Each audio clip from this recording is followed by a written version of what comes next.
All right, friends, here we are at Thursday Night Bible Study again. We are ready to start something new, and I've been banging my brain trying to figure out what the next thing ought to be. And so I looked at some of the things that I'd done, some things that I hadn't done, what I wished I'd done, and so it occurred to me that it's probably time for us to do some Old Testament study again. I came really close to doing a series on King David, and I would still really like to do that one, but there was no way I was really going to be prepared to do that. That's going to take a little more work. I would like to do that sometime, to go from, a real quick review of his ancestry, Ruth and Boaz, and to kind of trace him through Bethlehem and everything that happened, good things, bad things, and everything else. That's going to be a really good study. Another great idea that I had, which would take a lot more work too, I was going to call it something like Plagues and Punishment in the Old Testament.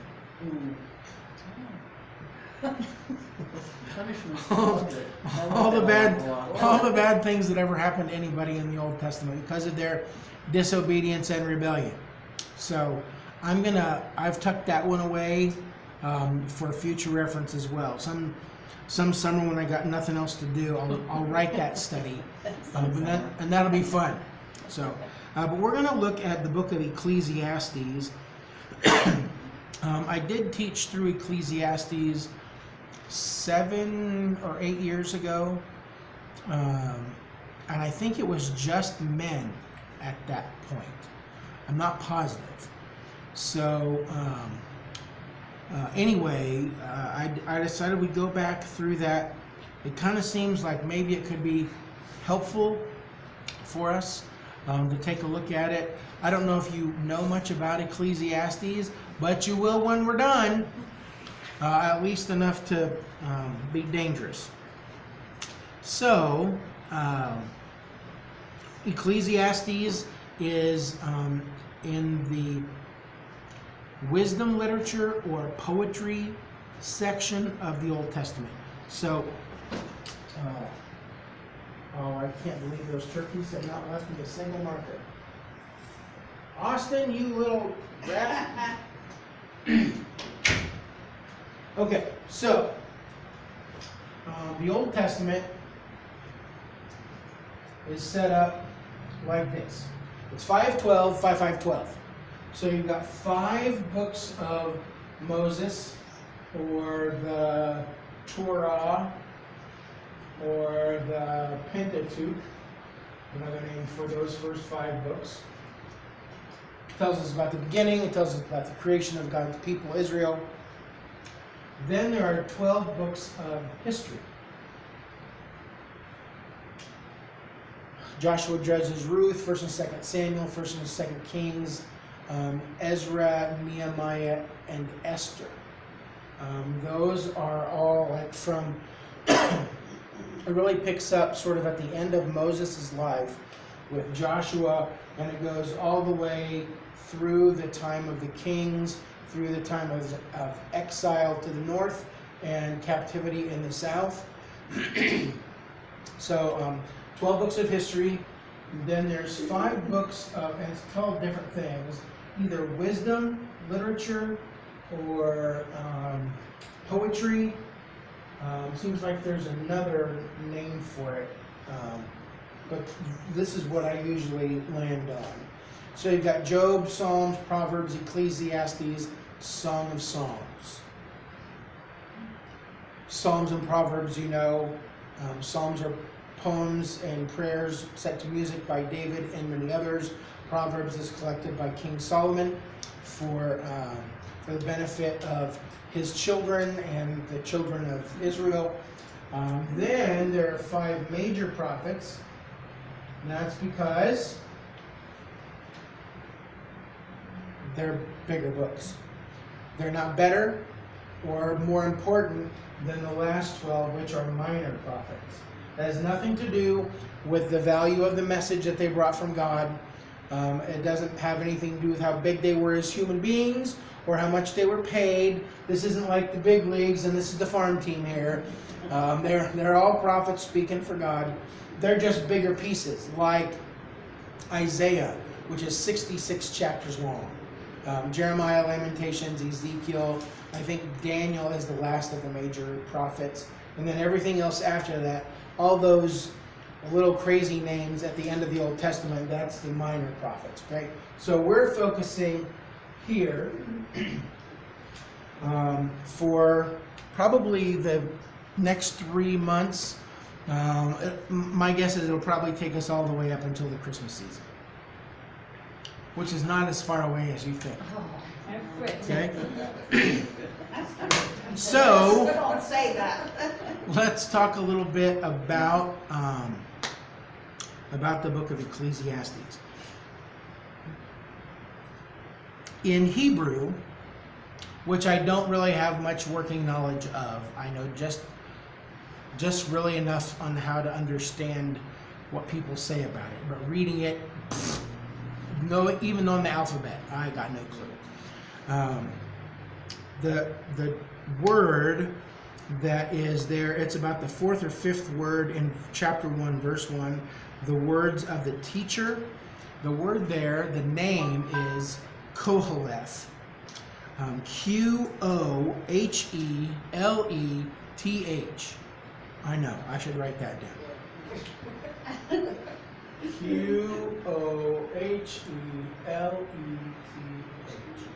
Qoheleth. Qoheleth. And it means preacher or teacher. It can mean a collector of sayings. And it's right here in the first verse of the book of Ecclesiastes. Actually, the literal title of this book in Hebrew is the words of Qoheleth. Then that rest of that title, the son of David, king in Jerusalem. It's just shortened to Qoheleth. A few times through the book, it refers to the teacher or the preacher. It's the same word. Who is Qoheleth? Probably if you have a study Bible, it might say, well, most scholars believe, and that's fine. But you should hear it right from me and forget what your study Bible says. You can read that at home. Okay, so the book of Ecclesiastes, the only clues that we really have here, the really good clues, are in that first line. The teacher, the son of David, the king in Jerusalem. That with little bits of other evidence would lead most scholars to believe that Solomon, the son of David and Bathsheba, is the writer of this book, Ecclesiastes. Okay, so he is the son of King David, a literal physical descendant of the king, first generation son. He did reign in Jerusalem, which was not always the case, especially because after Solomon, Israel divided into 2 kingdoms, the north and the south. Kingdom of 10 tribes in the north called Israel, and the kingdom of 2 tribes in the south called Judah. David's tribe, the royal tribe, was Judah.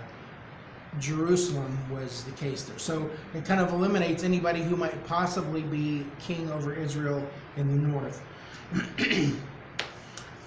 Let's see here. He's really the son of David. It seems like it would apply to him more literally than it would almost anybody else. He had many sons, but none of them are known for being a writer or a collector of wisdom and truth. At the end of the book, if you just want to skip over there real quick, to chapter 12,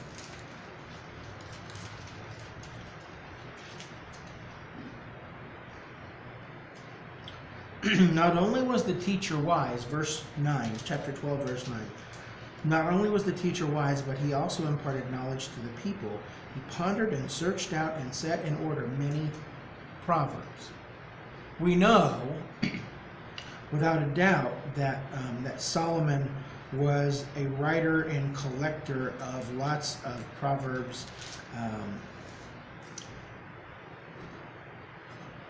Imparting knowledge seems like something that a wise man would want to do, even a wise man who had made some horrible mistakes along the way.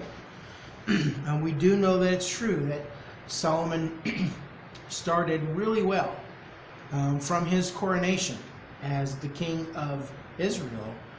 Things were very good. He loved God. He was honoring him. He was going to build the temple for the worship of God. He got off to a really great start. And then what happened? He started getting drawn away.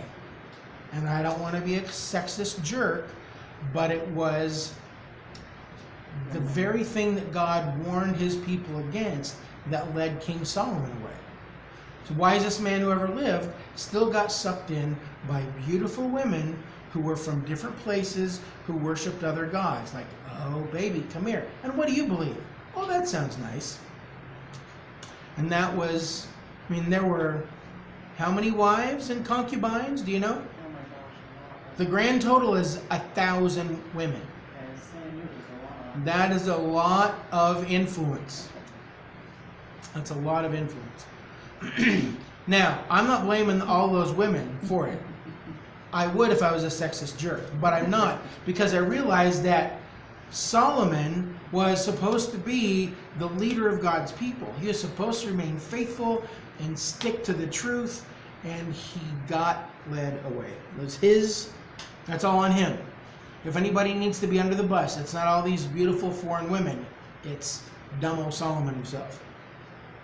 Okay, so we know because of that he clearly, like that old country song, was looking for love in all the wrong places. Okay? He had 1,000 wives. I think that's all he had time for, probably. How did he have time to be a king? I mean, that's if you give one woman one day, that's like 3 years worth of, you don't get your turn again for 3 years. Anyway, I don't get it. he was looking for some kind of meaning and satisfaction and purpose, because he had lost sight of the purposes that God had given him. And so that seems to kind of mesh with what we see in the book of Ecclesiastes. I know that before, when I've gone through the book, it's like, oh, James, we got to read one more of this woe is me, blah, blah, blah, whine, whine, whine, everything stinks, I wish I were dead. Do we have to do more of this? Yes. Well, we're going to, because it's right here in the Bible. Okay? It is the story of a man who really looked to find meaning and purpose and joy in virtually every area of life possible, and found that nothing really satisfied, not even a Snickers bar. So, we're going to go through this book believing that it's Solomon, and if it's not, I'll repent of that when I get to heaven, but it seems really likely that Solomon, the king of Israel, the son of King David, the favorite king of Israel, that really is who has put this book together. And if you don't want to agree with me, that's okay. It's all right. Because the truth of it is way more important than the identity of the author. Okay? But I did want to talk about that just a little bit, because it seems like it's important to know, especially as we go through some of these verses, like, man, what is his deal? What's wrong with him? Well, I'll tell you what's wrong with him. 1,000 women. Okay, which means, I believe it's 300 wives and 700 concubines. You know what that means? 300 mothers-in-law. Wow. I can barely handle one to keep her happy, let alone 300 of them, who all believe that their daughter is the one who he really loves. Yikes. All right. Y'all ready? Yeah. Ecclesiastes 1:1. You all think I'm going to incriminate myself, but I know Joan's going to watch this, right? Yes, she is. She's probably chuckling. Or not. Let's hope she's laughing. She is a wonderful mother-in-law and a great grandmother to my children. I couldn't be happier. Yeah. All right, Ecclesiastes 1:1. Let's try to read all the way down through verse 11, and then we'll run back up and talk about it. The words of the teacher, son of David, king in Jerusalem. Meaningless, meaningless, says the teacher. Utterly meaningless.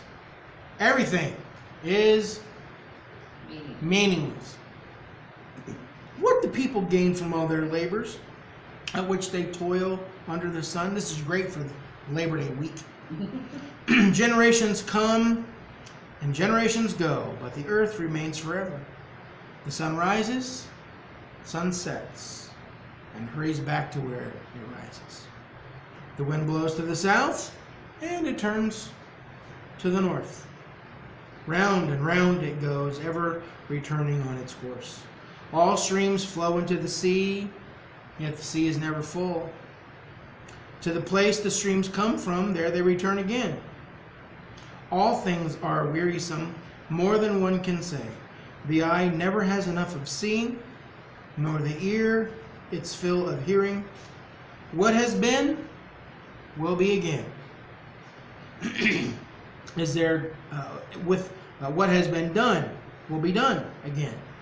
There is nothing new under the sun. One of my favorite lines to quote, almost of all time. Is there anything of which one can say, look, there's something new? It was here already, long ago. It was here before our time. No one remembers the former generations, and even those yet to come will not be remembered by those who follow them. Woohoo! Happy, happy, happy. Okay, what do you get out of that as we read through that? I'm assuming it's possible you've never heard those words or read those words before. What do you think? Woe is me. Woe is me. It's like those guys on Hee-Haw. Woe, despair and agony on me. Oh, yeah. That is not a happy person. There is not a lot of positive, 1,000 women. positive, encouraging stuff going on right there. They didn't listen to your last week's Bible study. No. That's it. No, they didn't. No. He needs a little more K-love in his life, for sure. There's not much that's positive. And you may think, man, this whole book is going to be like this. This will be my last adult Bible study. Hang in there. I promise it'll be worth your while. It may be that you think, man, this is just so negative and everything stinks, everything is bad. I don't know if I can do this. Just remember that one of the things that the teacher, Solomon Qoheleth, is trying to do is really kind of what they do at boot camp. He's trying to tear you all the way down as low as you can possibly go, so when they build you up better and stronger and the way that they want you. Okay? So he's gonna knock everybody down right on their back. They got no place lower that they can go. All they can do is come up. So we got to hang in there all the way to chapter 12, all right? And even when it's heard all the way through chapter 12, there are 65 other books in the Bible that we can get our directions from. I mean, if this is not your cup of tea, that's all right. There's truth here, but it is also truth that we might be able to find in some other places. If you're trying to, build your own worldview, how you understand the universe, you don't have to do it all just right here. Okay. Has anybody got anything besides a New International Version? Anybody got a King James or something else? I have an ESV. Well, so what does verse 2 say? Is it meaningless? It says vanity. Vanity. Vanity of vanities. Vanity of vanities. Everything is vanity. All Yeah. is vanity. Yeah. Okay? So, meaningless vanity. The word is hebel, and it is what you see on a cool morning out of your face. It's vapor, mist. How long does that last? Not very long. Yeah, it's poof, it's gone. Well, look, what? And now it's disappeared into the air. Verse 2 in the original language is really short. It really is just that one word. Empty, empty, really empty, empty, says the teacher. He's focused on the monotonous cycle of life. Everything is wearisome. Everything is a hassle. There's nothing new.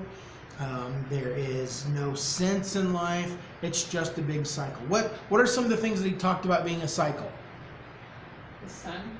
Okay? The wind. Sun comes up, sun sets, sun comes back around, and sun comes up again. People. The generations. Okay, the generations. You're born, you get older, you have children, and you die. And it just keeps on going.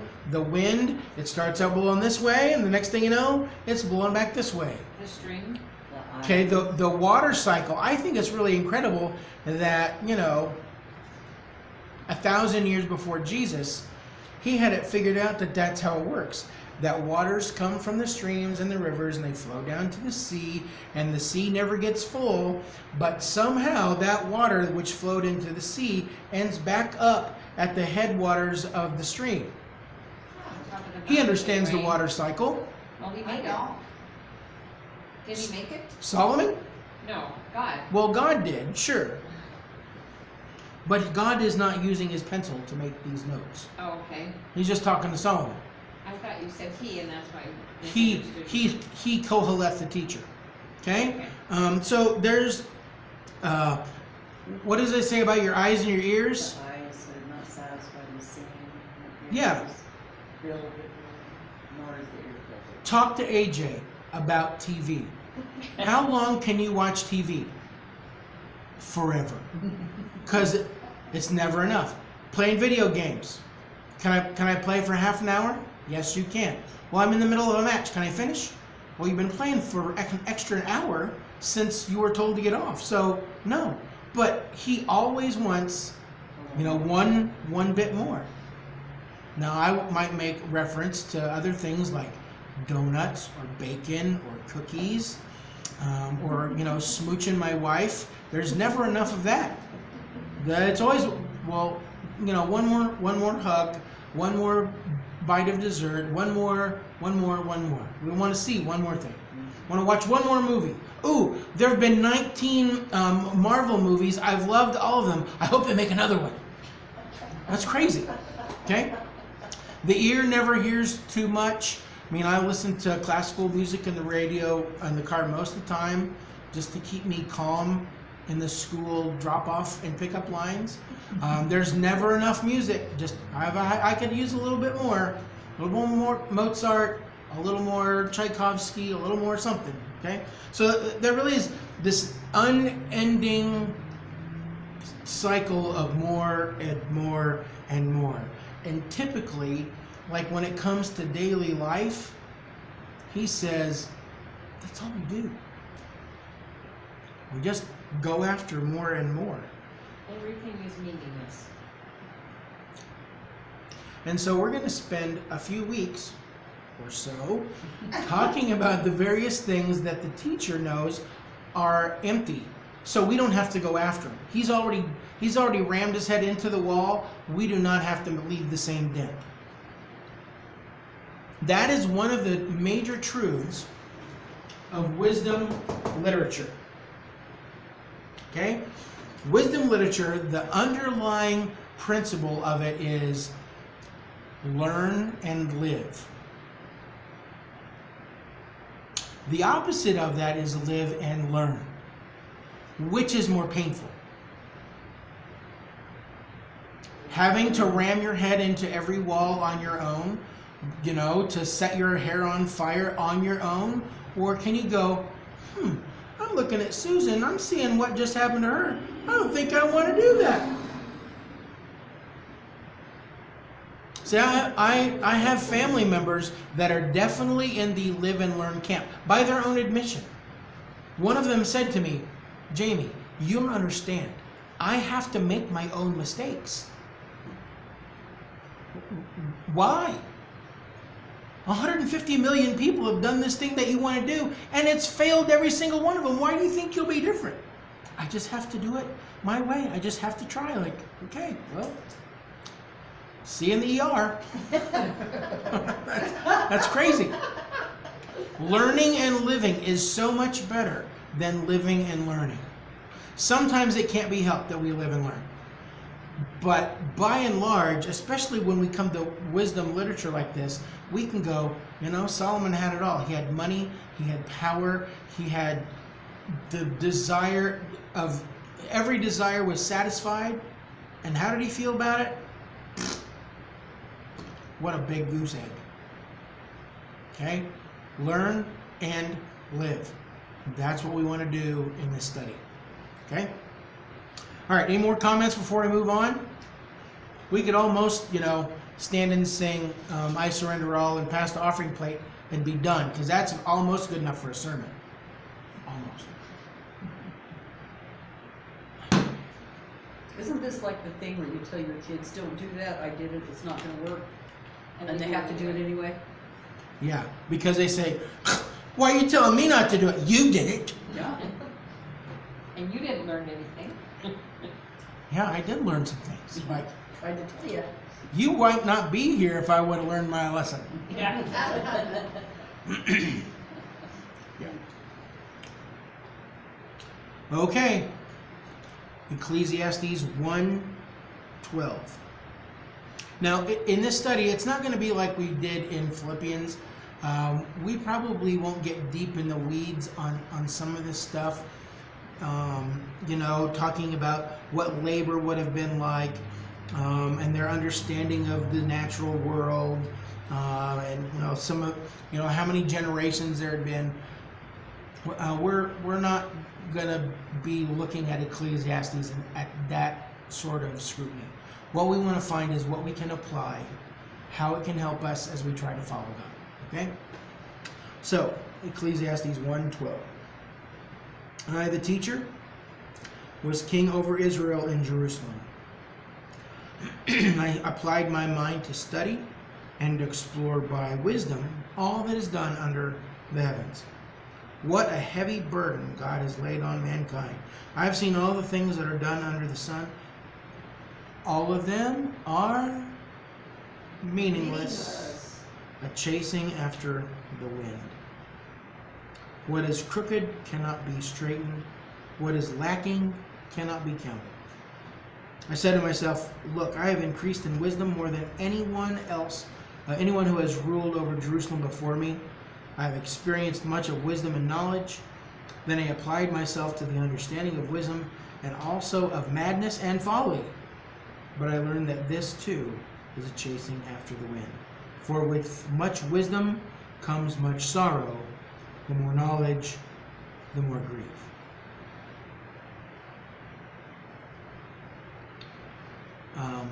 I was just making a note here that that last little bit reminds me of Spider-Man. Uncle Ben, with his dying breath and many other breaths before, says to Peter, with great power comes great responsibility. This kind of reminded me of that. With much wisdom comes much sorrow. The more knowledge, the more grief. There's an upside, but there's also a downside. You may know and understand a lot, but knowing that is probably going to make life a little more difficult. So Ecclesiastes is really about the worldview that we have. How do we look at everything that's around us and understand it? Are we generally happy, generally sad? Do we see good? Do we see bad? Do we, how we understand what's going on around us is our worldview. And Ecclesiastes is really kind of about that. I want you to look at the world. I want you to see everything that there is. And I want you to understand it this way. Because if you think that putting this up on the pedestal is right, or this thing or that thing, or these things don't matter, I'm here to tell you, you're probably wrong. So, the teacher works through, bit by bit, most of what the world has deemed as the most important, and he shows what every single pursuit of those things brings. So he starts by looking at wisdom. That seems appropriate for Solomon, who asked for wisdom from God, a special measure of wisdom, that might be where he starts. Wisdom is chokhmah, which can mean skill in war, or wisdom in administration, shrewdness, prudence in religious affairs, wisdom in ethical and religious matters. And you may remember some stories that sort of showcase Solomon's wisdom. Probably the one that most of us are familiar with is that there were two women who were sharing a home. They both had babies about the same age. In the night, one of the babies died. The mother of the dead child claimed the live child as her own. The other mother's like, no, that's my baby. Yours is dead over there. And so they came to the king to settle the matter. I'm going to sue you to get a baby out of this, essentially. What are we going to do? How can we tell? There's no DNA tests. The children are old enough to say, that one's my mom, that one's not. So Solomon says, all right, you both have a claim on this child, so we'll cut it in half. You both can have a half, and then everybody's happy. Remember what happened? Yeah, The the mother mother said no. The actual mother of the child said, no, give him to her. I don't want you to kill my baby. And that's when the king said, oh, well, she's the real mom. You need to go home. That's pretty smooth. That's pretty wise. The ability to make shrewd decisions like that and to find truth. In verses 12 to 15, the teacher is talking about his search. He wanted to see everything that was under the sun. I'm going to study it, which may be how he has a little bit of insight, like into the water cycle. Rivers and streams run down the hill, they go into the ocean. We watch the ocean evaporation come up into the clouds float back over the top of the mountains, and they let their rain down. It fills up the ponds and the rivers and streams. So I'm assuming, studying everything under the sun means studying things just like that. He sees it as something that God has given to all humanity. Everybody should find meaning and purpose. It lines up with our own search for satisfaction. We want to find meaning and purpose for our lives. But for a lot of people, satisfaction is kind of elusive. They just can't get happy no matter what. Solomon tells us that he tried to find satisfaction in philosophy, understanding how we think, how we understand each other, in education and wisdom. There are a lot of people who have studied a very long time to find knowledge and understanding. And what Solomon says is, it doesn't really satisfy. He understands a lot. He has thousands of words that he's written, truth from all over the known world. He's collected. It doesn't answer some questions. It doesn't bring meaning and purpose. Verse 16 and 17. I've increased in wisdom more than anyone. I've experienced much wisdom and knowledge. I wanted to understand it. In madness and folly, that's a little psychology and psychiatry apparently. But he says it was all just a chasing after the wind. I suppose we should probably do this. Stick your finger here and go back to 1 Kings. To the left, quite a ways. Past Psalms, past Job, past Nehemiah, 2 Chronicles, 1 Chronicles. What am I heading for? Kings. We've got to go past 2 Kings and we get to 1 Kings chapter 3. 1 Kings 3. And I will never mock you for using your index or your tabs. I want you to know where stuff is. So, 1 Kings chapter 3, verse 5. Okay. 1 Kings 3:5. At Gibeon the Lord appeared to Solomon during the night in a dream, and God said, ask for whatever you want me to give you. Solomon answered, you have shown great kindness to your servant, my father David, because he was faithful to you and righteous and upright in heart. You have continued this great kindness to him and have given him a son to sit on his throne this very day. Now, Lord my God, you have made your servant king in place of my father David. But I am only a little child and do not know how to carry out my duties. Your servant is here among the people you have chosen, a great people, too numerous to count or number. So give your servant a discerning heart to govern your people and to distinguish between right and wrong. For who is able to govern this great people of yours? What did he just ask for? Wisdom. I want you to give me whatever it takes to know what the right choice is. How to say yes to the good and how to say no to the bad. I want to lead these people of yours. I don't want to mess it up. So please give me what I need to rule well.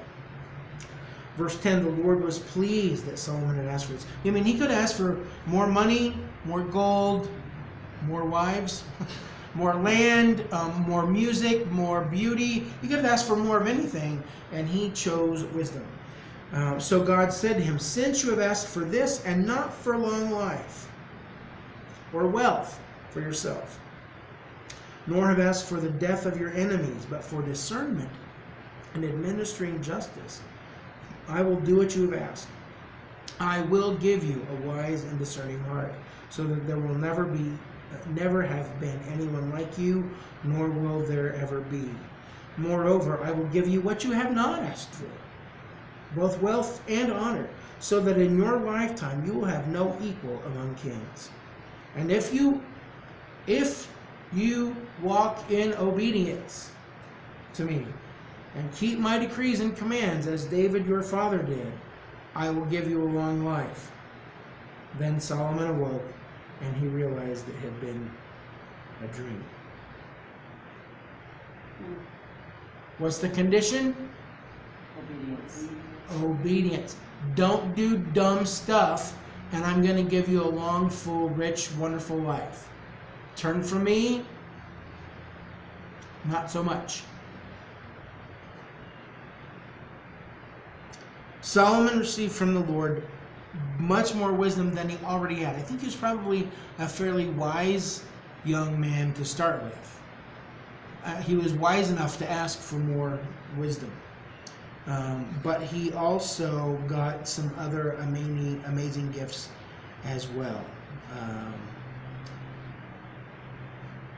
That's as a young man. Here, towards the end of his life, he looks back and says that all of his quest for learning and understanding, that in the end it really didn't make a difference. Now I'll throw in here for free that it's because he was an idiot. He made horrible moral choices. He was not obedient to God. Okay? Had he remained faithful to God and had one wife the way God intended for him to, and not 999 other women dragging him away from God, he'd had a very different experience. But when he looks back, he sees that trying to understand everything, to have more discernment, really didn't help him. He said it was a chasing after the wind, right?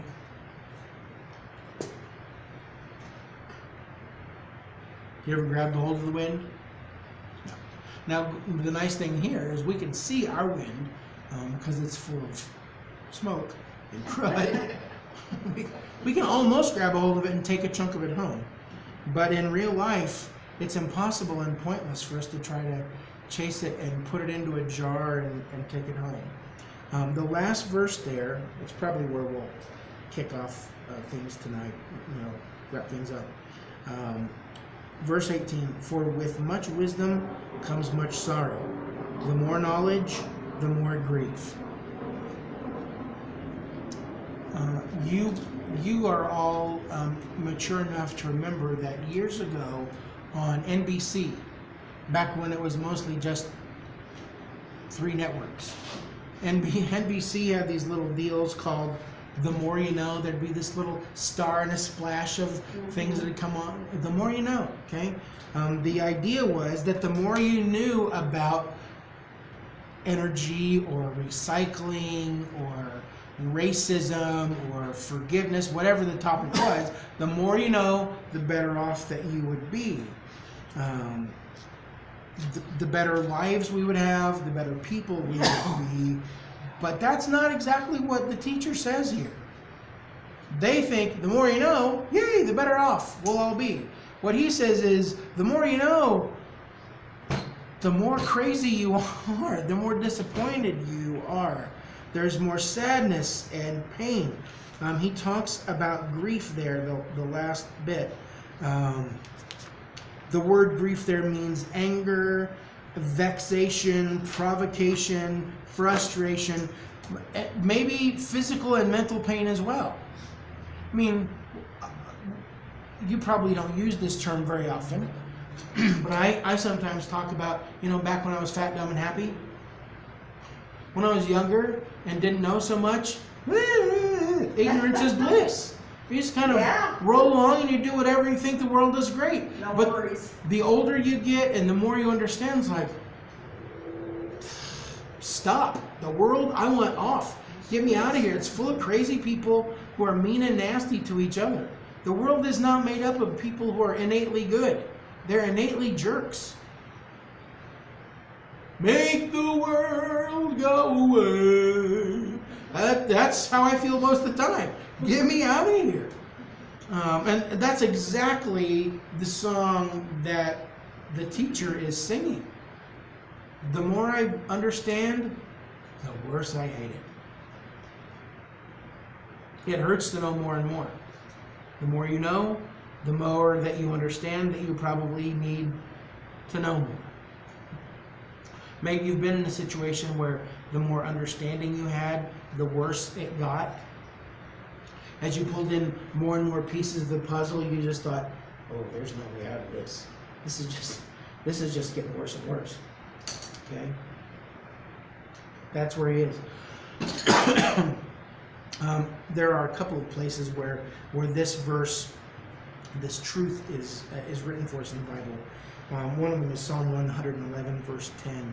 The fear of the Lord is the beginning of wisdom. There are a lot of people who don't have much wisdom on their own. What if they can figure out that they need God and that they should submit to Him? They should live in reverent awe and respect and love for Him. That is the beginning of a much better journey than going along blissfully ignorant and wildly disobedient to God. Okay? So we're going to sum up this first big chunk here. In my Bible, it's the whole first page of Ecclesiastes. Philosophy, psychology, the search for wisdom and understanding fails to bring satisfaction. There are men and women who have spent their lives reading and studying and researching, and I think it would be rare to find one of them that is intensely happy and satisfied. So, If wisdom, the thing that Solomon had in spades, really doesn't satisfy, well, maybe there's something else that would make him feel better. That's what we'll talk about when we get together the next time. Okay? So, perception, perspective, understanding the way the world works. Does it bring meaning and satisfaction on its own? No. It is empty, vanity, meaningless, a chasing after the wind. There are things that we can chase, things that we should chase. We'll talk some more about that next time. Any questions or comments before we wrap up for this evening? What was the Psalms one, James? Psalm 111, verse 10. And it seems like right off the top of my head that Proverbs, is it 4:7 or 7:4, says essentially the same thing. Yeah, Proverbs 4:7, the beginning of wisdom is this: get wisdom, though it cost you all you have. Get understanding. He goes on, cherish her, wisdom, and she will exalt you, embrace her, and she will honor you. See, at a young age, the king still thinks, if I get more stuff, it's going to treat me better. If I get more understanding, I'm going to be able to, I'll really have something. But by the end of his life, he looks back and says,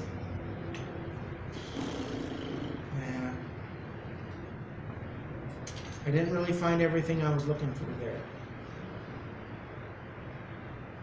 But I'll save a couple more song references for next time. I don't want to use them all up in the first week. Who sang that song you were singing? Make the world go away. You know who sang it? Who sang it? I'm going to go Jim Reeves. Eddie Arnold. Okay, he would have been in my They top were 3 twins, choices. kind of. Eddie Arnold, Matt and Kettle. I would have said him or Farron Young. No. Anyway, it was one of those old guys. Okay. They were old when I was little. But you sound just as good. I'm sure. Good. Get it off my shoulders. How about a little And garlic with that, breads? we're done. See you next time.